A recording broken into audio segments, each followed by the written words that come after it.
Hello everyone, my name is Anas and welcome to my channel special education expert. और आज हम पढ़ेंगे metabolic disorders के बारे में।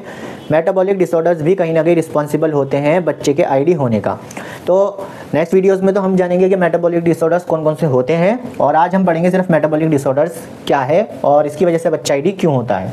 तो देखिए, हमारी बॉडी में जो है ना 20 तरीके के अमीनो एसिड्स बनते हैं, और ये जो अमीनो एसिड्स होते हैं ये एक तरह का प्रोटीन बनाते हैं, प्रोटीन की चेन बनाते हैं। और जब इन एमिनो एसिड्स में प्रॉब्लम आने लगती है या किसी तरह की कोई प्रॉब्लम हो जाती है ना, या एमिनो एसिड्स कोई सा मिसिंग हो जाता है या उसमें कोई म्यूटेशन होने लगता है, ख़राबी होने लगती है, जिसकी वजह से ये प्रोटीन बन नहीं पाता, हमारी बॉडी के अंदर ये प्रोटीन बन नहीं पाता। और प्रोटीन का मेन काम क्या होता है?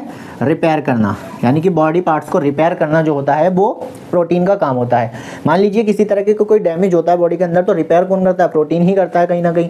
तो जब ब्रेन के अंदर किसी तरह की कोई खराबी आती है, कोई डैमेज होता है, तो उसका रिपेयर कौन करेगा? प्रोटीन करेगा, कहीं ना कहीं किसी न किसी हद तक करने की कोशिश करता है।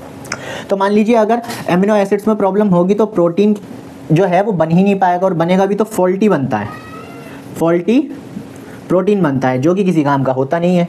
तो फॉल्टी प्रोटीन होता है, या प्रोटीन मिसिंग होता है, या प्रोटीन ख़राब हो जाता है, जिसकी वजह से जो ब्रेन है जिसमें किसी तरह का कोई डैमेज हुआ है तो वो रिपेयर ही नहीं हो पाता, वो ठीक ही नहीं पाता, जिसकी वजह से कॉग्निशन पर या इंटेलेक्ट पर असर पड़ता है, जिसकी वजह से बच्चा आईडी हो जाता है और आईडी होने के चांसेस उसके रहते हैं। हालांकि बहुत कम केसेस में, रेयर केसेस में ये देखा जाता है, लेकिन कहीं ना कहीं देखने को मिलता है मेटाबॉलिक डिसऑर्डर्स में ऐसा कि अगर किसी को मेटाबॉलिक डिसऑर्डर्स की कोई कंडीशन होती है, जिम्मेदार होता है, अगर ये मेटाबॉलिक डिसऑर्डर्स भी जिम्मेदार होता है कहीं ना कहीं आईडी होने का, तो उसमें यही चीज़ देखी जाती है कि एमिनो एसिड्स में प्रॉब्लम होती है, जिसकी वजह से प्रोटीन बन नहीं पाता, और जो प्रोटीन होता है वो कहीं ना कहीं ब्रेन में किसी तरह का कोई डैमेज हो जाता है, उसे रिपेयर करना, उसे ठीक करने में हेल्पफुल रहता है, तो वो कर नहीं पाता, जिसकी वजह से जो कॉग्निशन है उस पर असर पड़ता है, इंटेलेक्ट पर असर पड़ता है, और बच्चा जो है वो आईडी हो जाता है।